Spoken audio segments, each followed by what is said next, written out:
सावधान। नमो अरिहंताणं, नमो सिद्धाणं, नमो आयर्याणं,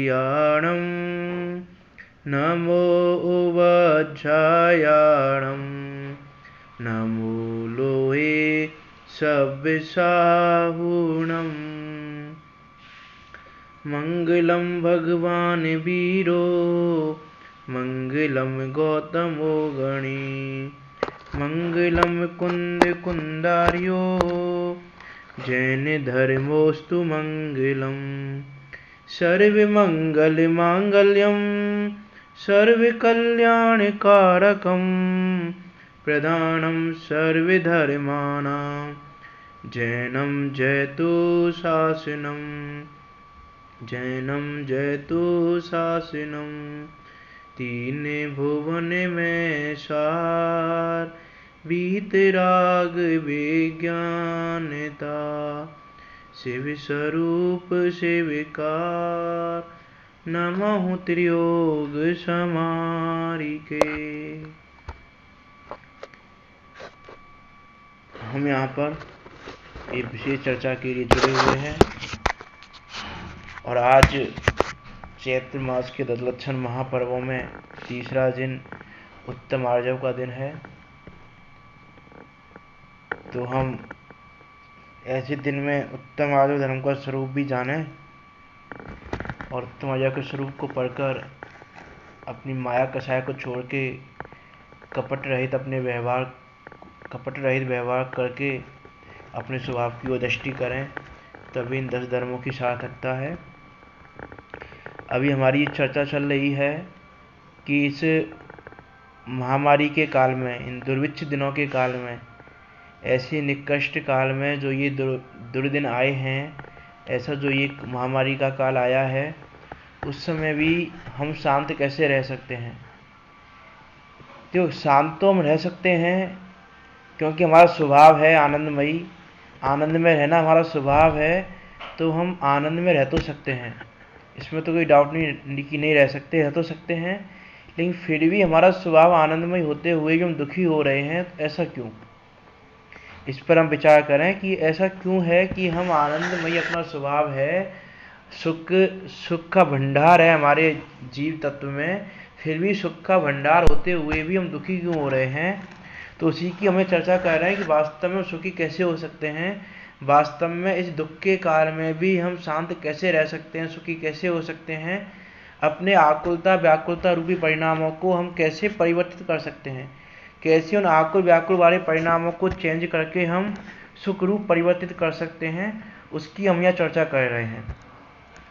उसमें हम समता षोडशी के माध्यम से यहाँ चर्चा कर रहे हैं, जिसमें पहले 7 श्लोकों पर चर्चा हो गई है। उन 7 श्लोकों को एक बार, जो पिछले 5 दिनों में चर्चा हुई है, उसको ध्यान में रखते हुए, दृष्टिगत करते हुए इनको एक बार पढ़ते हैं। आप सब साथ में मन में बोल सकते हैं।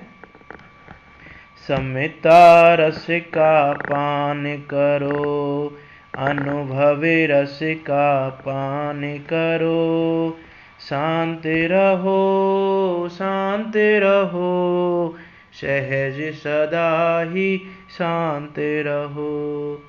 नहीं अशांति का कुछ कारण, ज्ञान दृष्टि से देख अहो, क्यों पर लक्ष्य करे रे मूर्ख, तेरे से सब भिन्न अहो।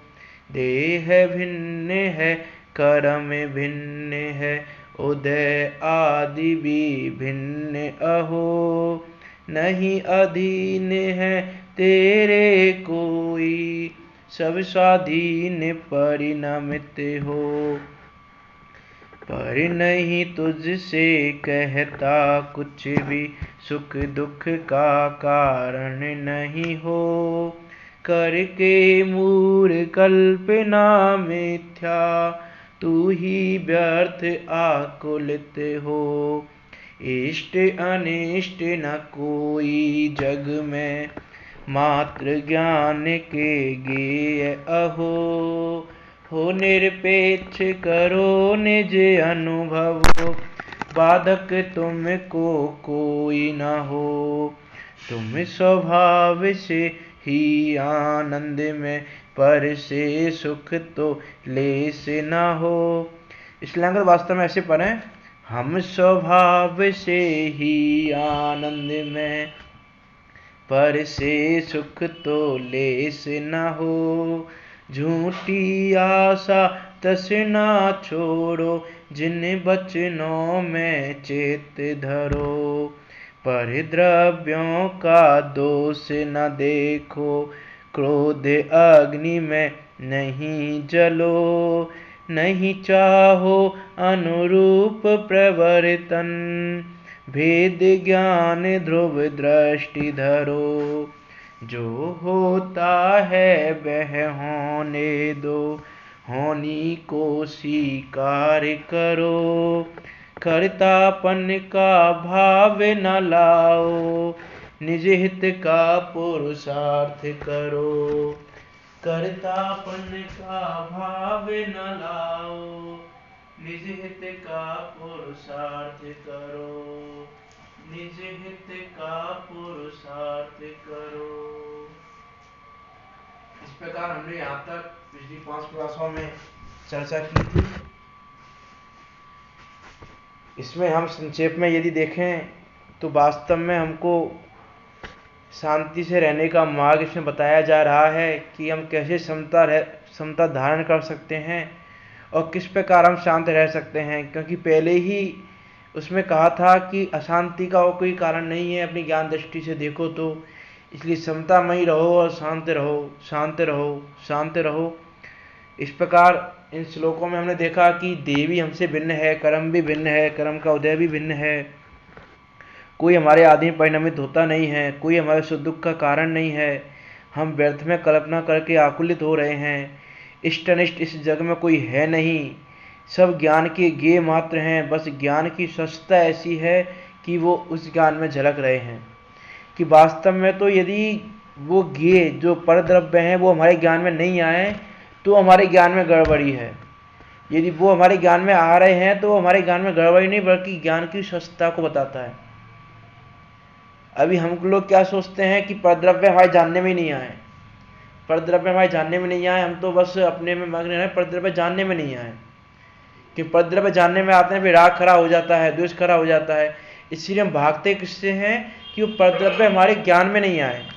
कि परद्रव्य हमारे ज्ञान में आएंगे तो जानना हो जाएगा, राग द्वेष हो जाएगा उनसे। इसलिए हमारा प्रयास यही रहता है कि वो परद्रव्य हमारे ज्ञान में नहीं आए। लेकिन हम ये सोचें वास्तव में यदि वो परद्रव्य हमारे ज्ञान में नहीं आ रहे तो वो हमारे ज्ञान की गड़बड़ी है।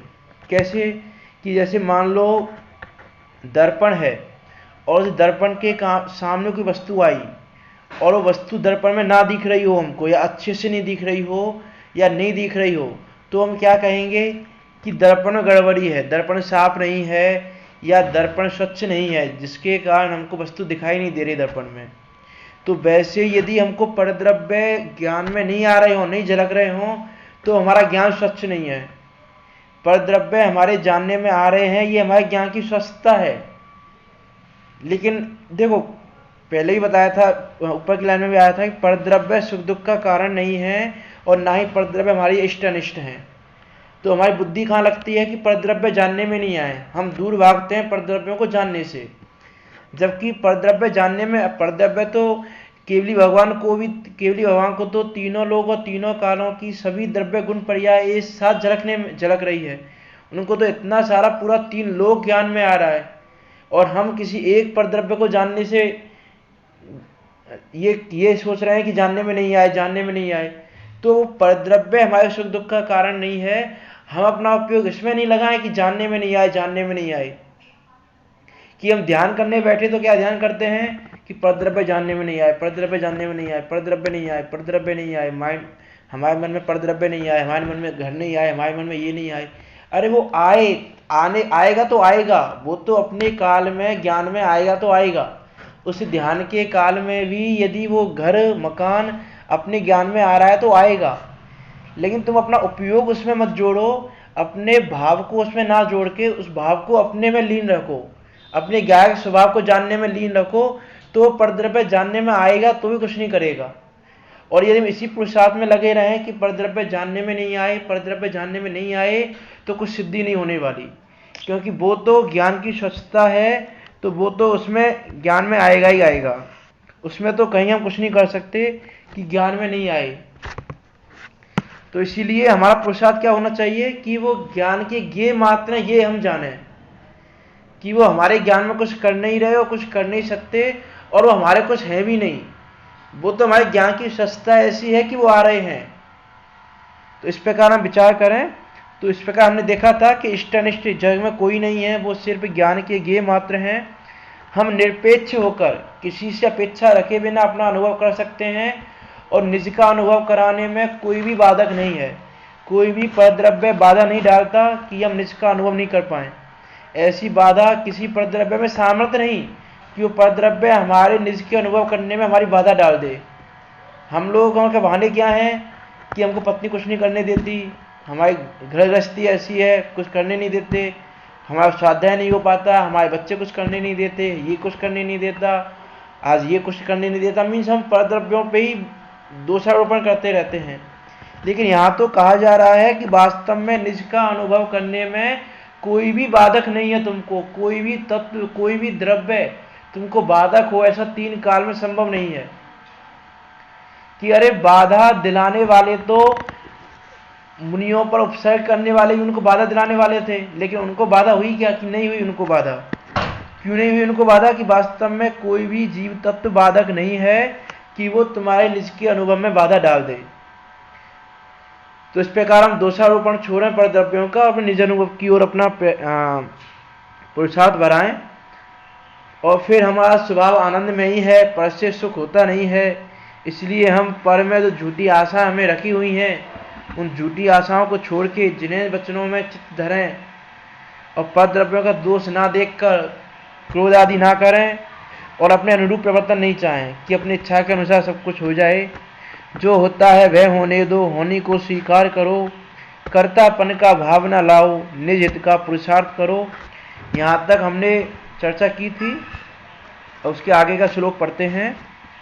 दया करो पहले अपने पर, आराधन से नहीं छिगो, कुछ विकल्प यदि आवे तो भी, संबोधन समता में हो। कि अरे पहले तुम अपने आप पर तो दया करो, पहले तुम अपने आप पर दया करो, अपने आप को क्षमा करो। क्षमा वाणी पे भी आता है ना कि पहले अपने आप से क्षमा मांगो। कि हम पर दया कर रहे हैं लेकिन अपने आप पर दया नहीं कर रहे। हम अपने आप को अनादिकाल से संसार में दुखी करते आ रहे हैं, उस पर हम दया नहीं कर रहे, और परद्रव्य पर, सिर्फ परद्रव्य पर दया कर रहे हैं। परद्रव्य पर दया करना गलत नहीं है, लेकिन पहले अपने आप पर दया करो तो पर दया अपने आप पलेगी। यदि आपने अपने आप पर दया की तो पर तो दया अपने आप पलेगी, पर जीवों की दया अपने आप हो जाएगी। कि यदि आपने अपने जीव स्वभाव को जाना कि वास्तव में मैं जीव हूँ, वास्तव में मैं शुद्ध ज्ञान दर्शनमयी आनंदमयी जीव तत्व हूँ, अनंत शक्तियों का धारक हूँ, और मैं अपनी भूल के कारण अनादिकाल से कर्मों के निमित्त से संसार में रुड़ रहा हूँ, दुखी हो रहा हूँ। तो हम यदि पहले अपने पर दया करें तो फिर हम जीवों पर भी दया कर सकते हैं। यदि अपने पर दया नहीं है तो वास्तव में जीवों की दया भी सच्ची नहीं है हमारी, क्योंकि जब हमने अपने आप को जाना नहीं तो हम पर को कैसे जानेंगे। कि जब हमने यही नहीं जाना कि मेरा स्वभाव क्या है, जब मैंने ये जान लिया कि मेरा स्वभाव सिद्ध स्वभाव ही है, तो सभी द्रव्यों का स्वभाव भी सिद्ध स्वभाव ही है, और सभी द्रव्य सिद्ध भगवान जैसे हैं। कि सभी द्रव्यों में सामर्थ्य है, शक्ति व्यक्त नहीं है, लेकिन वो उनमें सामर्थ्य है कि वो भी सिद्ध भगवान हो सकते हैं। कि जब अपने सिद्ध स्वभाव को जानेंगे तो परद्रव्य भी हमको सिद्ध स्वभाव वाले भाषित होंगे, तो ऑटोमेटिकली दया पलेगी, ऑटोमेटिकली सारे काम होंगे। लेकिन अभी हम पे खुद का हमको भान नहीं है, खुद की हमको दया नहीं है, तो हमको पर की दया भी सच्ची नहीं है, और वास्तव में हमको पर की दया भी नहीं है। और देखो, इसलिए जब हमको पर की दया नहीं है तो जहां हमारी आसक्ति रहती है हम वहीं पर अपना काम करते रहते हैं और हम बहाने लगाते रहते हैं दूसरी चीज़ों पर। हमारी किसी चीज़ में आसक्ति है, कुछ खाने में, कुछ पीने में, कुछ पहनने में, तो हम क्या दोषारोपण करते रहते हैं कि क्या करें, इसके बिना रहा नहीं जाता, या इससे तो ज़्यादा कुछ नहीं होगा। इस प्रकार से हम बहुत सारे बहाने मारते रहते हैं। क्यों? क्योंकि हमको परजीवों की दया भी नहीं है। और वास्तव में जिनागम में कथन आता है, जैसे मान लो हमको आलू खाने की आसक्ति है। अब कोई जीव क्या बहाना लगाते हैं कि हम पे आलू खाए बिना रहा नहीं जाता। कोई भी जमीकंद हो, आलू ही नहीं, कोई भी कंदमूल हो, मूली हो, गाजर हो, अदरक हो, कोई भी जमीकंद हो, सारे जमीकंदों में बराबर का दोष है। ऐसा नहीं कि आलू में कोई विशेष दोष हो। तो आलू, गाजर, मूली, अदरक आदि जितने भी कंदमूल हैं उन सब में बराबर का दोष है। और उनको खाने में जिसकी आसक्ति रहती है वो क्या आरोप लगाता है, क्या दोषारोपण करता है कि इसके बिना रहा नहीं जाता है मुझ पे, इसको खाने से कोई ज़्यादा बड़ी बात नहीं है। हमको क्यों नहीं लगता कि बड़ी बात नहीं है? हमको इसलिए नहीं लगता बड़ी बात नहीं है क्योंकि हमको परजीवों की दया भी नहीं है। हमारे अंदर जीव मात्र के प्रति भी दया नहीं है, इसलिए हमको नहीं लगता कि हमको ये नहीं लगता कि एक आलू खाने में हम कितने जीवों की हिंसा कर रहे हैं।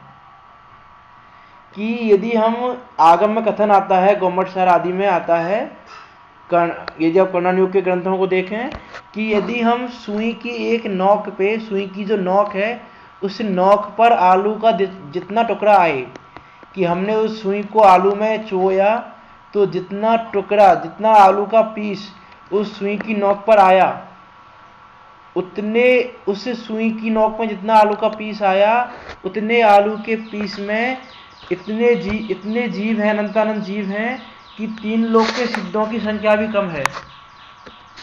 एक आलू की नोक पर इतने जीव बखान 3 काल के सिद्ध सम, कुछ ऐसा उसमें आता है कि 3 कालों के सिद्ध भी अनंतानंद जो सिद्ध हैं उससे भी ज़्यादा उस आलू की नोक बराबर आलू के पीस में या गाजर के पीस में या मूली के पीस में या अदरक के पीस में इतने जीव हैं, तो हमको उनकी दया नहीं पड़ती। और देखो आगम का ही कथन है, जिनेन्द्र देव का ही कथन है कि जिस चीज़ में हमारी आसक्ति होती है हम उसी में रह जाते हैं। जैसे हमारी यदि आसक्ति आलू खाने में, गाजर खाने में, मूली खाने में या अदरक खाने में है, हमसे आलू छूट नहीं रहे हैं, हम आलू छोड़ना नहीं चाह रहे हैं, हम पे आलू छोड़ा नहीं जा रहा, हम आलू ही खाना चाह रहे हैं, हमको आलू बहुत इष्ट लग रहा है, आलू बहुत अच्छा लग रहा है, तो प्रकृति की ऐसी सुंदर व्यवस्था है कि वो प्रकृति भी ऐसे कर्मों का संयोग कराती है कि अब तुम आलू में ही रहो, कि वो जीव को निगोद में लाके पटक देती है, आलू में जो निगोदिया जीव हैं, कि अब तुम आलू में ही रहो। तुमको आलू अच्छा लग रहा था, तुमको गाजर अच्छी लग रही थी, तुमको मूली अच्छी लग रही थी, अदरक अच्छी लग रही थी, तो इसी में रहो तुम अब। ऐसी प्रकृति की सुंदर व्यवस्था है। तुम उस चीज़ से भी डरें कि यदि हमको स्वयं की दया होगी कि हमको ऐसे निगोद आदि में नहीं जाना, नरक निगोद में गमन नहीं करना पड़े, इतनी तो अपने पे दया करें कि हमको नरक निगोद जैसी अपार वेदना से नहीं गुजरना पड़े, इतनी हम अपने आप पर दया करें तो ही हमको परजीवों की दया भी हो सकती है। और देखो कंदमूल की बात नहीं है, यदि हमको अपनी आसक्ति, मान लो कपड़े पहनने में हमारी आसक्ति है, बहुत ज़्यादा आसक्ति है, हमको कपड़ों में बहुत ज़्यादा आसक्ति है कि हमको बहुत अच्छे बहुत अच्छी वैरायटी के और ऐसे और वैसे कपड़े चाहिए, मतलब बहुत ज़्यादा आसक्ति कपड़े पहनने में है, तो तुम कपड़ों में बन के रह जाओगे। कपड़ों के जो कीड़े हैं उन कपड़ों के कीड़ों में जन्म लोगे और कपड़ों में बन के रह जाओगे कि रहो अब कपड़ों में ही रहो तुम अब, क्योंकि तुमको ये कपड़े इष्ट लग रहे थे, तुमको ये मकान इष्ट लग रहा है, अपना घर इष्ट लग रहा है, उसमें तुम्हारी आसक्ति बहुत ज़्यादा हो रही है, तो तुम उसी में बन के रह जाओगे, उसी में सिपकली रूप हो जाओगे या किसी और कीड़े रूप हो जाओगे, उसी घर में रहो। और ऐसे प्रथमान्युग में अनेक कहानियाँ भरी हुई हैं। एक राजा की कहानी आती है, राजा का नाम मुझे याद नहीं है, उसकी अपने घर के प्रति, अपने स्त्री पुत्र के प्रति इतनी ज़्यादा आसक्ति थी कि उस पर वो छोड़े नहीं जाते थे। एक समय के लिए भी वो अपने घर को, अपने स्त्री को, अपने पुत्र को छोड़ना नहीं चाहता था, और मरण करके वो उसी घर की कोठरी में अजदर बन के उसने जन्म लिया, कि उसने सर्प जाति में जन्म लिया उसी घर में, और उसी घर में रहने लगा, और वो अपने स्त्री पुत्र के अलावा किसी को भी कोठरी में नहीं आने देता था। फिर उनका पुत्र किसी अब्धिज्ञानी मुनि के पास गया, कि उस समय अब्धिज्ञानी मुनि थे चौथे काल में, तो उस समय अब्धिज्ञानी मुनिराज के पास गया और उसने पूछा कि इस अजगर में ऐसी क्या खासियत है, ऐसा क्या है इसमें कि ये हमारे सिवा किसी को आने नहीं देता, इस कोठरी में अपने पास किसी को आने नहीं देता, हमसे कुछ कहता नहीं है, बाकी किसी को आने नहीं देता है। तो अब्धिज्ञानी मुनिराज ने कहा कि ये पूर्व में तुम्हारे पिता थे, तुम्हारे पिता ने ही मरण करके इस पर्याय में जन्म लिया है, क्योंकि इनकी इस घर में बहुत आसक्ति थी। फिर उस पुत्र ने आके उसको, उस सर्प को संबोधित किया, उसको पूर्व भव का स्मरण कराया, और फिर उनको जाति स्मरण हुआ। जब उनको भान हुआ कि मैं पूर्व भव में ऐसा था और अब इस पर्याय में आके पड़ा हूँ, तो तब उन्होंने उस अजगर की पर्याय में ही व्रत आदि धारण करके, कि जितना उनके योग्य था, व्रत आदि धारण करके समाधि मरण पूर्वक देव पर्याय को प्राप्त किया। इस प्रकार पतंजलि में बहुत सारी कथाएं हैं कि किसी भी चीज़ में हमको आसक्ति नहीं करनी चाहिए, ना कुछ खाने में, ना पहनने में, ना रहने में, ना ओढ़ने में आसक्ति नहीं होनी चाहिए। निरासक्ति भाव से काम करना चाहिए, कि उसमें ऐसा नहीं कि फिर आप कहो कि भाई अब फिर हम आसक्ति नहीं करें तो हम ये भी कहना छोड़ दें कि मेरा घर है। तो देखो, पंडित टोडरमल जी ने भी रहस्यपूर्ण चिट्ठी में जब सविकल्प निर्विकल्प की बात की, तो उन्होंने एक एग्जाम्पल लिया। वो एग्जाम्पल यहाँ भी घटित हो सकता है कि जैसे मुनीम है, सेठ के यहाँ नौकरी करता है, सारे पैसे का हिसाब किताब मुनीम रखता है, और वो मुनीम क्या समझता है पूरा पैसे का हिसाब रखते हुए कि मैं पैसे का हिसाब रख रहा हूँ, मुझसे कोई गलती ना हो जाए। किसी का ऑर्डर आया मुनीम के पास, तो वो क्या बोलता है कि हाँ मैं ये सामान भेज दूंगा, हम ये सामान भेज देंगे, हमारे पास सामान नहीं है, हम सामान नहीं भेज सकते। कि जैसे वो वहाँ का मालिक हो, वो बिहेव उसी तरह करता है जैसे वो मालिक हो वहाँ का, लेकिन ऐसा बिहेव करते समय भी वो ये जानता है कि मैं इसका मालिक नहीं हूँ, मैं तो यहाँ का सिर्फ नौकर हूँ, ये वस्तु मेरी नहीं है, ये सामान मेरा नहीं है, ऑर्डर मैं नहीं दे रहा हूँ किसी चीज़ का। उसको मुनीम को कहीं से ऑर्डर मंगाना हो तो यही कहेगा कि हमारा ये ऑर्डर लिख लो, हमें ये ऑर्डर भेज देना। ऐसा नहीं बोलता कि सेठ का ऑर्डर लिख लो, कि सेठ का ऑर्डर भेज देना। वो उसमें इतना तो करता है कि उसमें उसके वचन ऐसे ही रहते हैं कि हमारा ऑर्डर, ये पैसा देखो मेरे पैसे में कितनी गड़बड़ी हो गई, इतना पैसा कम कैसे हो रहा है हमारा। तो उसमें वो हमारापन मानते हुए भी उसके माइंड में, उसके ज्ञान में हमेशा ये रहता है कि मैं इसका मालिक नहीं हूँ तो मैं नौकर ही इसका। उसी प्रकार हम आसक्ति भाव से कोई भी काम ना करें, और वो आसक्ति हमारी कम मिटेगी जब हमको खुद की दया पलेगी। यदि हम स्वयं की दया करेंगे तो परजीवों की दया अपने आप पल जाएगी। इसलिए लिखा कि दया करो पहले अपने पर, आराधन से नहीं चिगो। और अपने पर दया कैसे कर सकते हैं कि यदि हमको अपने पर दया है वास्तव में, तो हम धर्म आराधन से नहीं चिगेंगे। अभी हम तो बहाने लगाते रहते हैं कि हमको धर्म आराधन के लिए समय नहीं मिलता है, हम धर्म कैसे करें, इतना समय हमारा व्यतीत हो जाता है। तो वो हमारा बहाना किस लिए है? क्योंकि हमको स्वयं की दया ही नहीं है। हमको लगता नहीं है कि हम दुखी हैं। यदि हमको लगे कि हम दुखी हैं तो फिर हम उसको सुखी होने की ओर अपना मार्ग बढ़ाएं, सुखी होने की ओर अपना रास्ता बढ़ाएं। जैसे जिस समय हमको कोई रोग हुआ, उस समय हम ये सोचते हैं क्या कि डॉक्टर के पास जाने का समय ही नहीं है, दवा लेने का समय ही नहीं है हमारे पास, हम डॉक्टर के पास कैसे जाएं, इतनी व्यस्तता है, इतने दवा लेने का समय ही नहीं है हमारे पास, हम भूल जाते हैं, हमको याद नहीं रहता कौन सी दवा कब लेनी है। इतना हम सोचते हैं क्या कि नहीं, जिस समय हमको रोग हुआ उस समय हम तुरंत सारे काम छोड़कर डॉक्टर के पास जाते हैं। वैद्य के पास जाकर उस वैद्य ने तो दवा दी, उस दवा को भली भांति समझते हैं कि उसने कौन सी दवा कब लेने को बोला है, किस समय किस अंतराल में लेने को बोला है, किसके साथ लेने को बोला है, क्या खाना, इस दवा लेने के दौरान हमको क्या खाना है, क्या नहीं खाना है। वो सारी चीज़ें हमको यथावत समझते भी हैं वैसे से, और यथावत याद भी रखते हैं, और यथावत यथा समय पर हम दवा भी लेते हैं। क्यों? क्योंकि हमको वहाँ लग रहा है कि हम रोगी हैं, हम दुखी हैं इस रोग से, लेकिन यहाँ हमको लग ही नहीं रहा है कि हम रोगी हैं।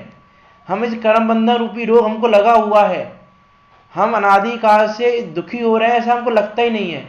यदि हमको वास्तव में लगे कि हम रोगी हैं, दुखी हैं, तो हम जिनेन्द्र देव जो वैद्य हैं हमारे, इस कर्म बंधन रूपी रोग को मिटाने वाले, इस कर्म बंधन रूपी रोग को मिटाने की दवा देने वाले, उस वेद की हर बात को समझें भी, उसको ध्यान देकर सुने भी, और उन बातों को याद भी रखें कि कब हमको क्या परहेज करना है, हमको क्या खाना है, क्या नहीं खाना।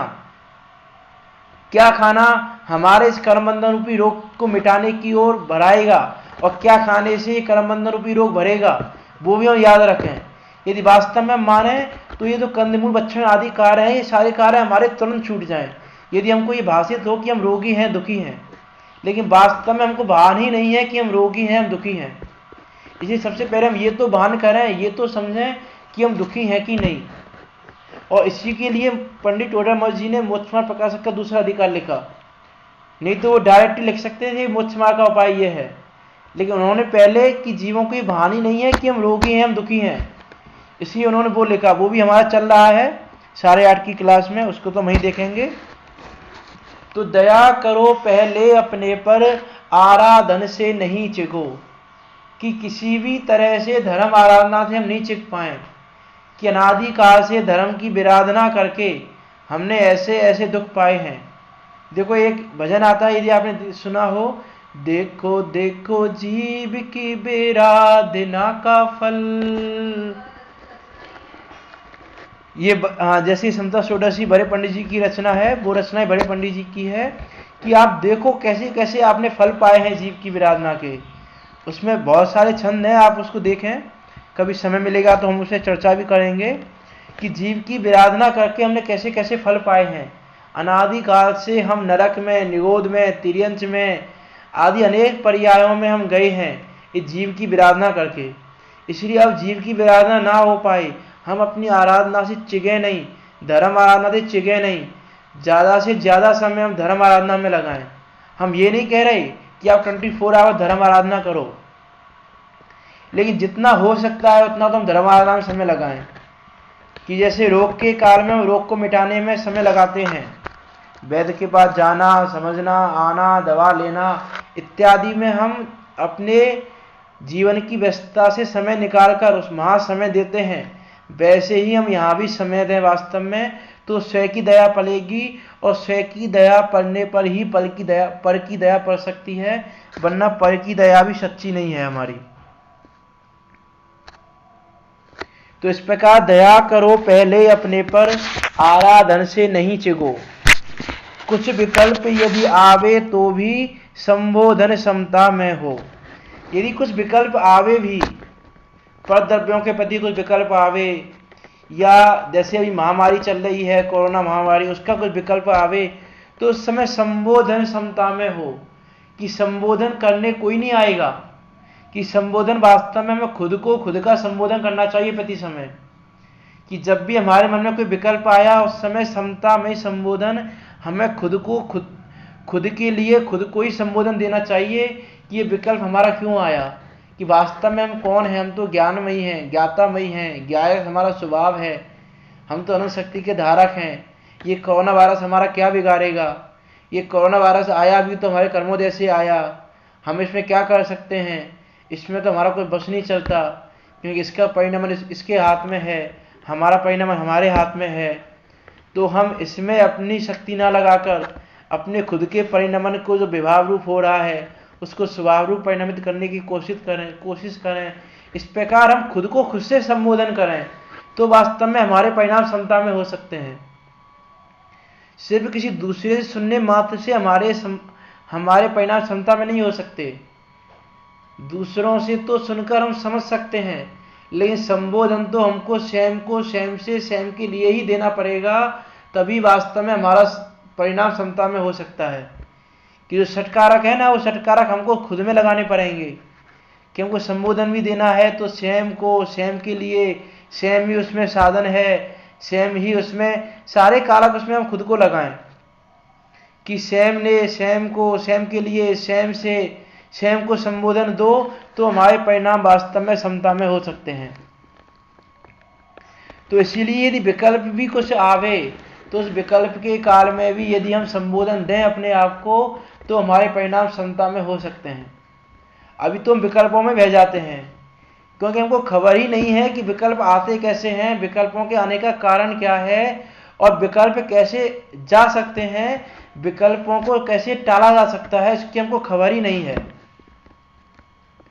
तो वास्तव में हम विकल्प के काल में भी स्वयं को संबोधन देकर समतामयी रह सकते हैं, और वही समतामयी रहना ही शांत रहने का उपाय है, बाकी और दूसरा शांत रहने का उपाय नहीं है। इस पूरे विश्व में अभी इतने सारे जीव दुखी हो रहे हैं क्योंकि उनको खबर ही नहीं है कि हमको क्या करना है क्या नहीं करना है, कि वास्तव में कोरोना महामारी भी आई है तो क्यों आई है, ना उसका कारण पता है ना उसको दूर करने का उपाय पता है।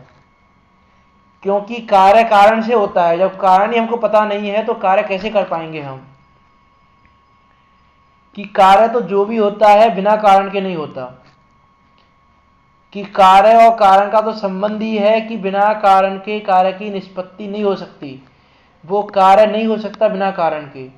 अब यदि तुम कारण ऐसा लाओगे जिससे वो कार्य दुख रूप हो तो दुखी होगे, और यदि तुम कारण ऐसे उत्पन्न करोगे जिससे सुख हो, जो सुखी होने के कारण है, यदि वो कारण अपने आप में उत्पन्न करोगे तो सुखी होने के कार्य होंगे। तो आप कारण क्या कर रहे हो वो विशेष बात है, वो मुख्य बात है। तो हमको कार्य पे ध्यान ना देके कारण पे ध्यान दें वास्तव में, कि कारण क्या है, इसका मूल कारण क्या है। कि हम अभी कोरोना से दुखी हो रहे हैं तो दुखी होने का कारण क्या है। क्या हमको कोरोना दुखी कह रहा है, क्या हमको परद्रव्य दुखी कह रहे हैं, दुखी होने का कारण क्या है। हमारा दुखी होने का कारण ही यह है कि हम कारण नहीं जानते कि दुखी होने का कारण क्या है, कि हम उपाय भी करते रहते हैं कि दुख दूर हो जाए, लेकिन जब तक कारण पता नहीं होगा तब तक दुख दूर नहीं होगा। यदि हमारे अंदर हमारे शरीर में कोई बीमारी है और उस बीमारी का हमको कारण नहीं पता तो बीमारी हमारी सही नहीं हो सकती। कि मान लो है हमें कैंसर और हमको कारण नहीं पता, हमारी बॉडी में थोड़ा हीट अप है, थोड़ी बॉडी हमारी गर्म हो रही है, तो हम अपने आप को फीवर मान के उसी फीवर की दवा ले रहे हैं, तो हमारा वो कैंसर 3 काल में सही नहीं होने वाला। वैसे ही हम दुखी हैं अनादिकाल से, तो दुख का कारण क्या है वो कारण हम जाने वास्तव में।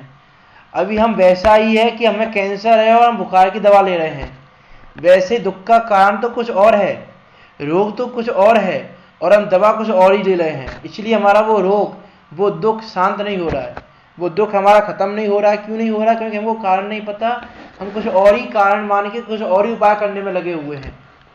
पंडित टोडामल ने लिखा ना कि सच्चा उपाय नहीं करता है, उपाय तो ये अजीब प्रति समय करता है कि इसका दुख दूर हो जाए, लेकिन सच्चा उपाय नहीं करता है, क्योंकि कारण सच्चा नहीं जानता। ये सच्चा कारण जाने तो दुख भी दूर हो जाए। तो इसीलिए हम पहले अपने आप पर दया करें, धर्म आराधना से चिगे नहीं, और यदि कोई विकल्प आवे तो उस विकल्प के काल में भी हम अपना खुद को संबोधित करें और अपने परिणाम समतामय रखें। ऐसे समतामय परिणामों को रखकर ही वास्तव में हम ऐसे महामारी के काल में भी और आगे आने वाले कालों में भी शांत रह सकते हैं। और शांत रहने का दूसरा ना कोई कारण है, ना कोई दूसरा कोई मंत्र है। मंत्र भी यही है, कारण भी यही है, उपाय भी यही है कि समता में रखो, समता में अपने परिणाम रखो। उत्तम क्षमा भी यही कहती है कि समता रखो। उत्तम मार्दव भी यही कहता है कि मान को त्याग कर समता में परिणाम रखो।